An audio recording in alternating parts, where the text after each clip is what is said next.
Hey, what's up, everybody? True Boxing here. Thank you for coming back to get hit with the truth. So today we are continuing the True Boxing annual top 10s as we are going to look at my number 5 junior welterweight in the world right now at 140 pounds, the undefeated and newly crowned IBF champion, Richardson Hitchins.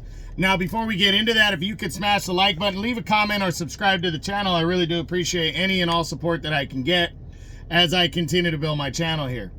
So Hitchins entered the year not ranked. He's another one of the guys that wasn't ranked coming into the year, but he was an undefeated fighter on the rise, but hadn't really been overly impressive. You know, he kind of has that slow boxing style, classic, counter puncher type style, and, not a big knockout guy. So he, really wasn't seen as a serious threat, but he was one of the top contenders in the IBF. So in April, he got a chance to be, he got a final eliminator against Gustavo Lemos for the IBF final eliminator to become the mandatory challenger.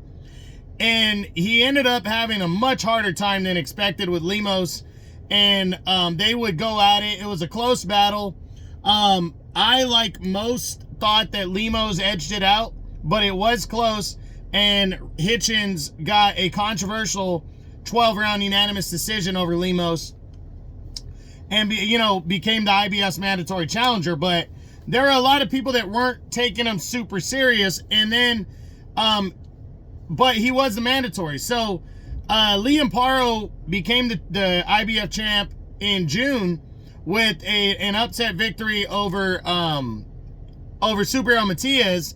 And then, he was trying to potentially fight Devin Haney or have an all-Australian battle with George Kambosos Jr. But he ended up deciding to make his mandatory defense against Richardson Hitchins.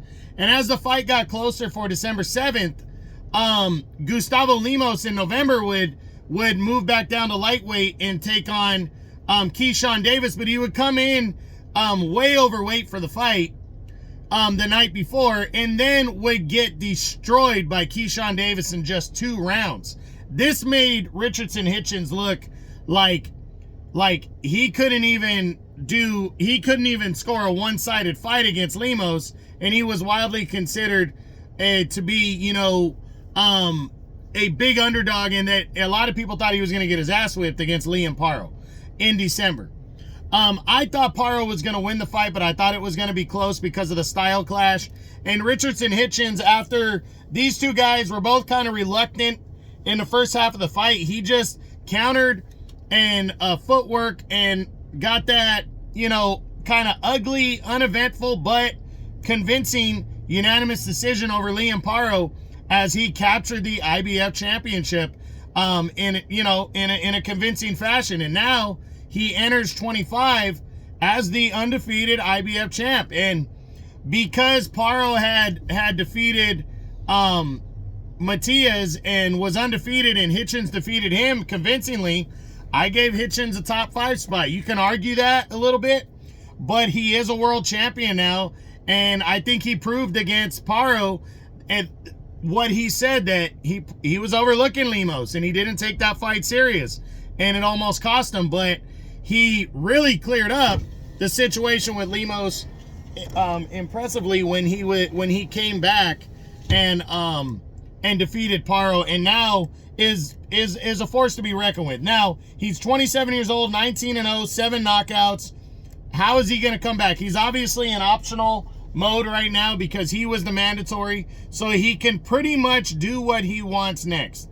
He's obviously with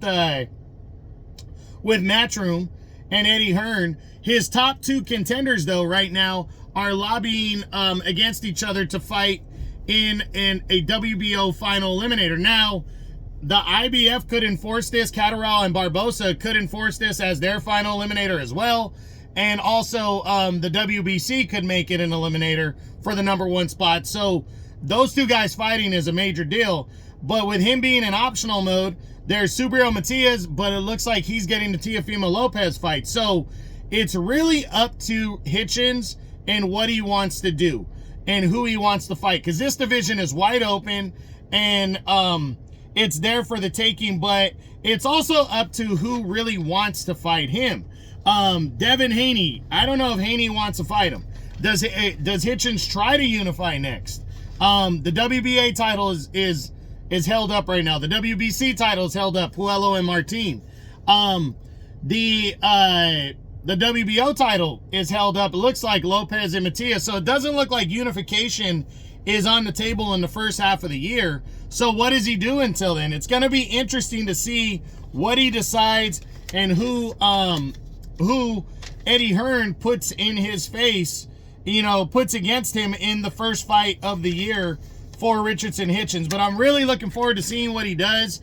I'm not sure if he gets to unify later this year, but I am confident that Richardson Hitchins with his style can compete with pretty much anybody in the division. So we'll see what happens, but that's it. That's what I got. That is my number 5 junior welterweight in the world right now at 140 pounds, the reigning and undefeated IBF champion Richardson Hitchins. I hope you enjoyed the video. If you did, smash the like button, leave a comment, or subscribe to the channel.